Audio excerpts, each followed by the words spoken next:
В завершающем ролике нашего цикла о сражениях между животными разных эпох мы расскажем о Кайнозойской эре.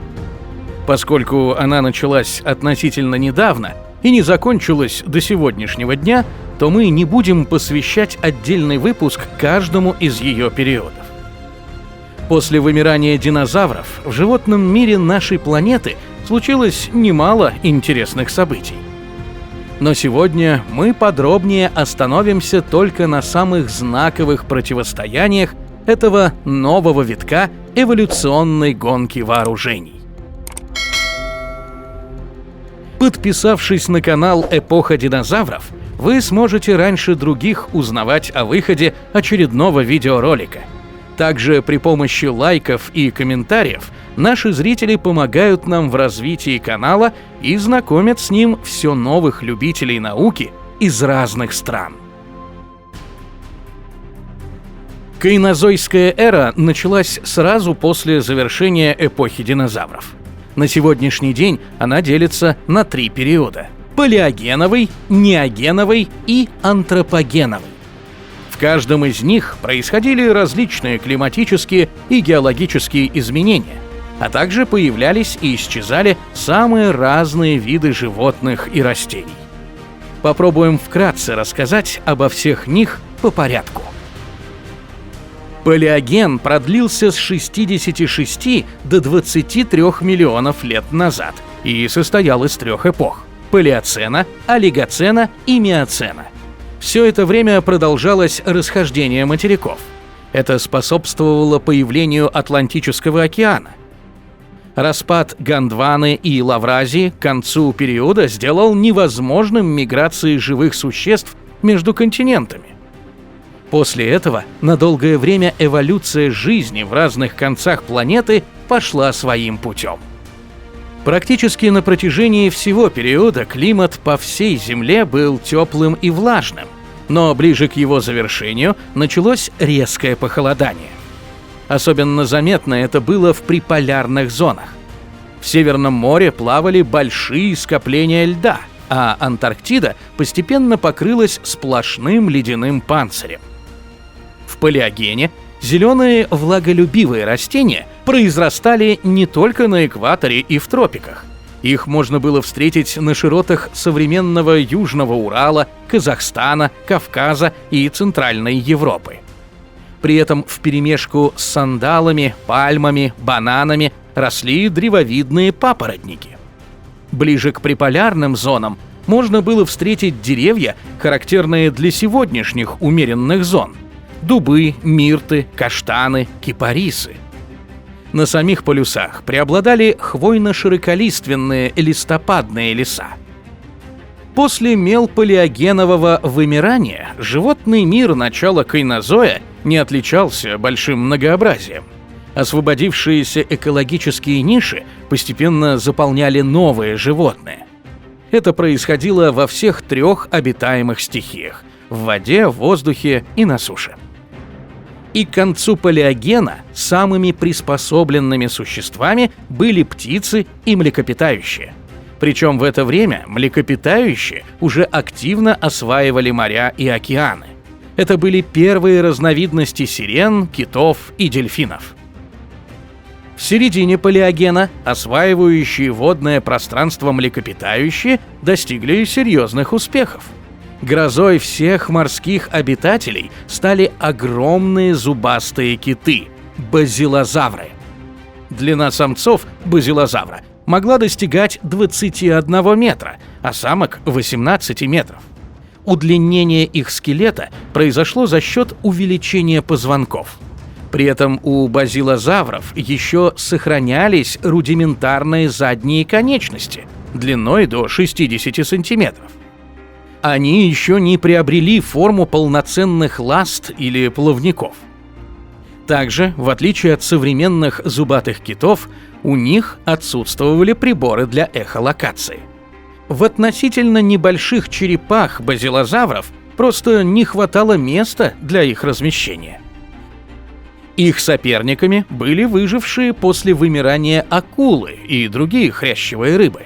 Наиболее известными акулами, появившимися в это время, были стриаталамия и сураламна палеогипатодус. К роду стриаталамия относят 3 ископаемых вида акул. Они вырастали не более 3,5 метров в длину. Их окаменелые зубы и позвонки находят по всему миру. Обитали эти хрящевые рыбы в водах с небольшой соленостью. К роду исураламна ученые относят 3, а иногда 4 рода вымерших макрельных акул. Их останки находят как в Европе и Африке, так и на территории Казахстана и Северной Америки.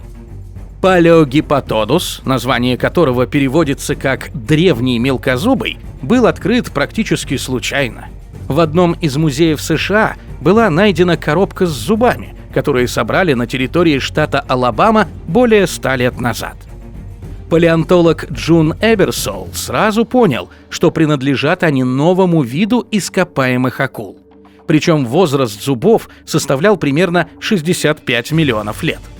Исходя из этого, ученые предположили, что эти акулы стали главными хищниками периода заполнения океана новой жизнью после завершения эпохи динозавров.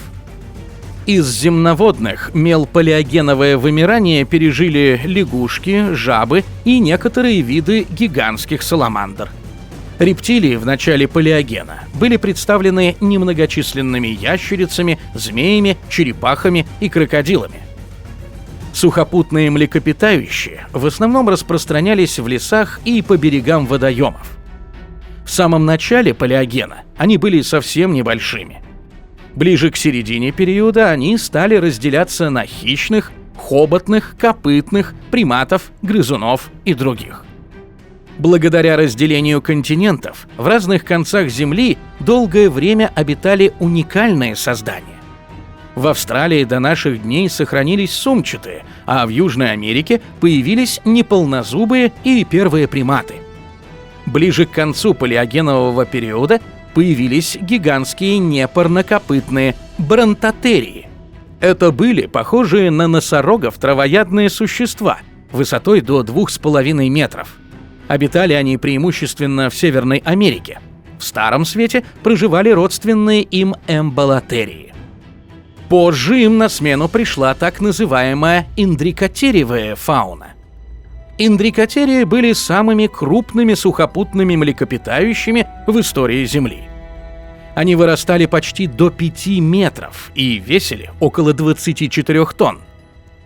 Хищников, способных напасть на таких гигантов, на суше практически не было. Поэтому основные схватки между сухопутными животными случались в более легком весе. Грозой копытных и грызунов в это время были, как ни странно, птицы. Но это были не летающие страусообразные и при этом плотоядные существа. В Европе, Азии и позже в Северной Америке это были гасторнисы. В Центральной и Южной Америке – фороракосовые. Некоторые виды этих птиц вырастали более 2 метров. Они достаточно быстро бегали и могли оглушить или убить свою жертву одним ударом. Среди млекопитающих наиболее распространенными хищниками были представители отряда криодонтов. Их останки были обнаружены на всех континентах, кроме Австралии и Антарктиды. Но среди современных животных ни одного потомка криодонтов ученым обнаружить не удалось. В состав этого отряда входят 2 семейства, составляющие в сумме 20 родов. Есть предположение, что в своей экологической нише это были господствующие хищники. Самые крупные из них имели длину до 2 метров. Это были достаточно примитивные животные. Первые исследователи, которые описывали этих животных, сомневались, отнести их к плацентарным или сумчатым. Отличало их также уникальное строение челюстей. Ученые предполагают, что криодонты не могли пережевывать пищу. Их челюсти работали примерно так же, как у современных крокодилов. Они могли перекусить свою жертву пополам, но были не способны полноценно обглодать ее. Неогеновый период начался чуть более 23 миллионов лет назад и длился почти 20 миллионов лет. Ученые делят его на два отдела – миоцен и плеоцен.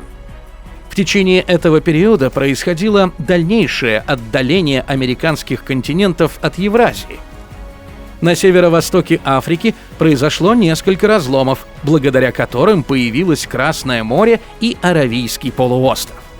Южная Америка в процессе своего движения натолкнулась на тектоническую плиту Назка. В результате были сформированы Анды. Также в Неогене образовались Гималаи, Кордильеры, горные цепи Крыма, Пиренеев и других регионов. В целом климат на планете продолжал оставаться сравнительно теплым, но продолжал постепенно становиться более холодным. За лето льды в северных морях уже не успевали растаять полностью. В результате и Северный полюс покрылся многометровым ледяным щитом. К концу периода климат приобрел ярко выраженные континентальные черты, а в конце Неогена случилось очередное резкое похолодание.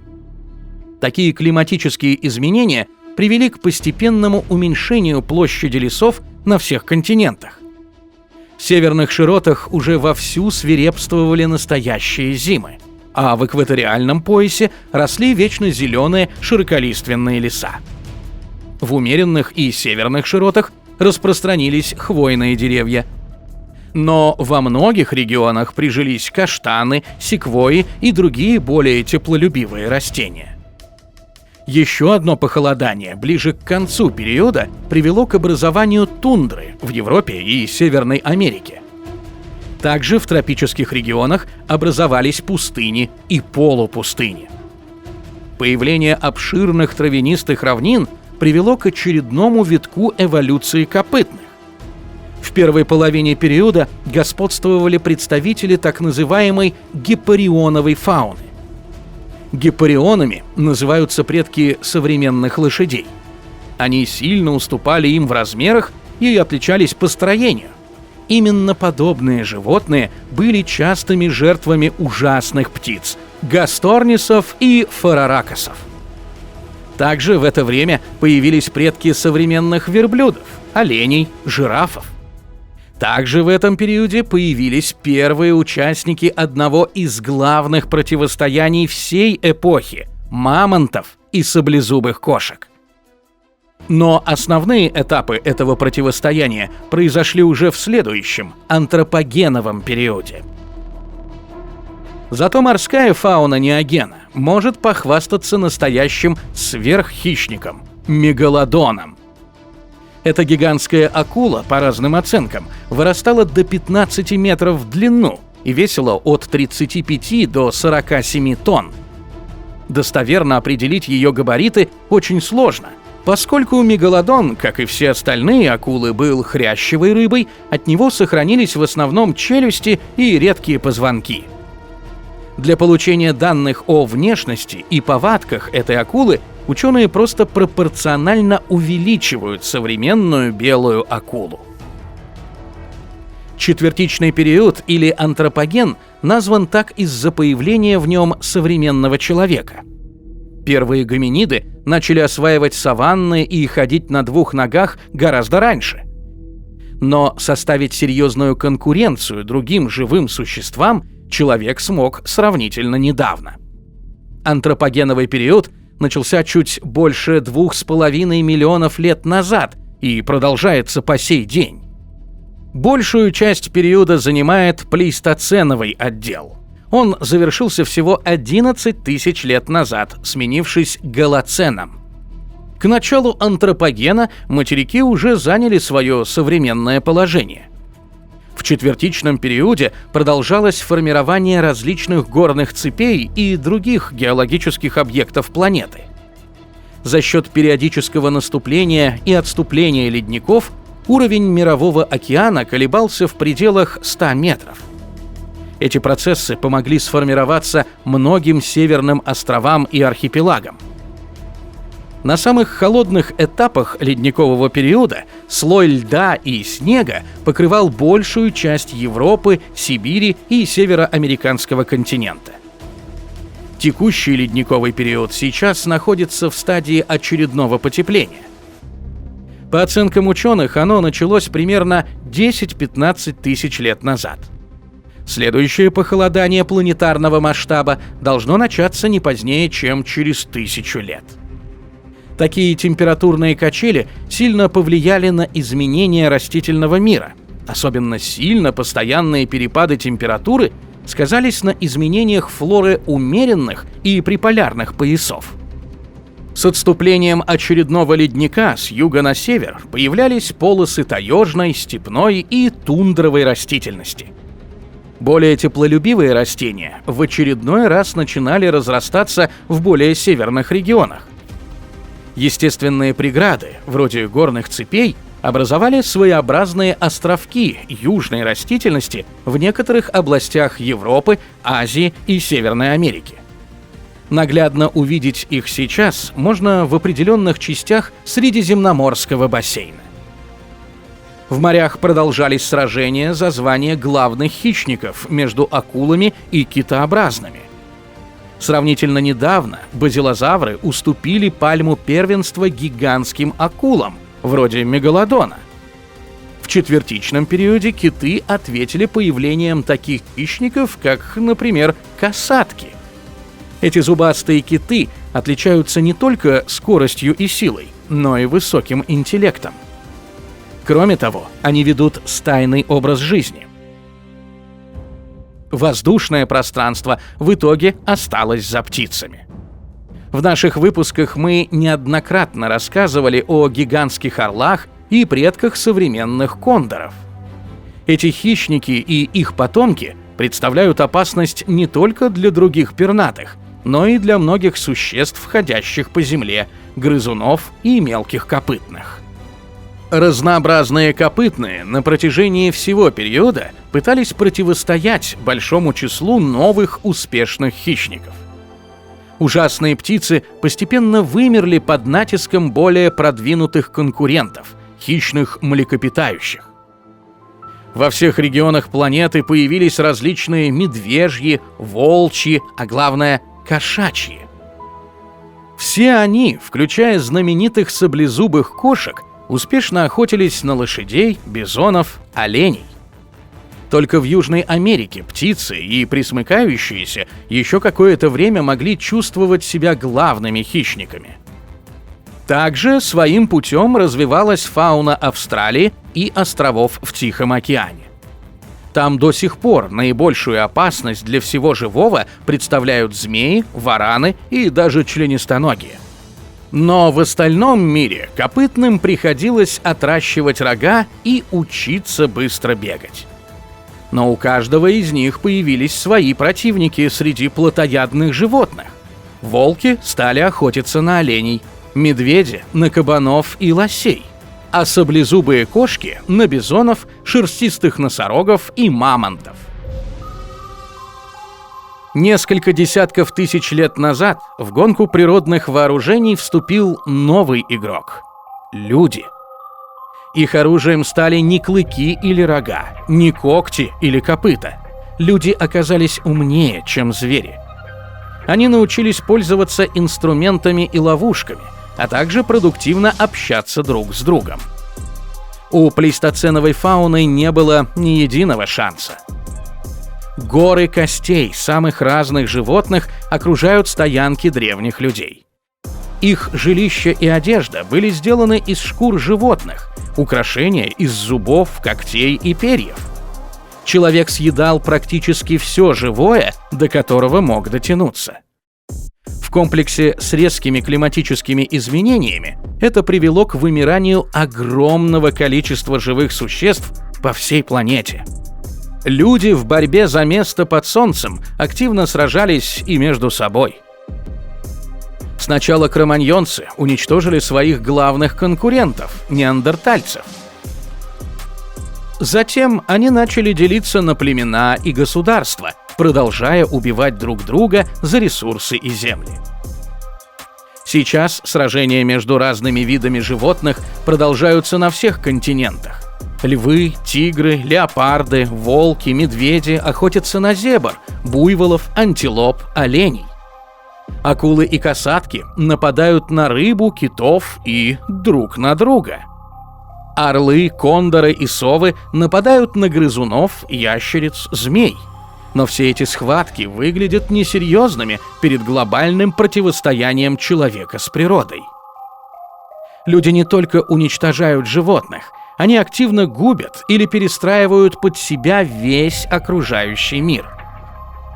При этом маловероятно, что человечество сможет успешно противостоять глобальным силам природы в виде парникового эффекта и последующего наступления очередного ледникового периода. Не осознавая этого, люди своей деятельностью только ускоряют данные процессы. В результате может случиться так, что человечество поможет природе в уничтожении нашей цивилизации, а жизнь на Земле, забыв о людях, продолжит свою вечную борьбу между разными видами живых существ за выживание и главенство в воде, в воздухе и на суше. Мы благодарим зрителей, досматривающих наши ролики до самого конца. Если вас заинтересовала данная тема, то советуем обратить внимание на предыдущие выпуски, посвященные Пермскому периоду и эпохе динозавров. Также на нашем канале есть ролики об эволюции самых разных живых организмов из разных периодов существования жизни на Земле. Имеются материалы о развитии человечества и отношениях между людьми и живой природой.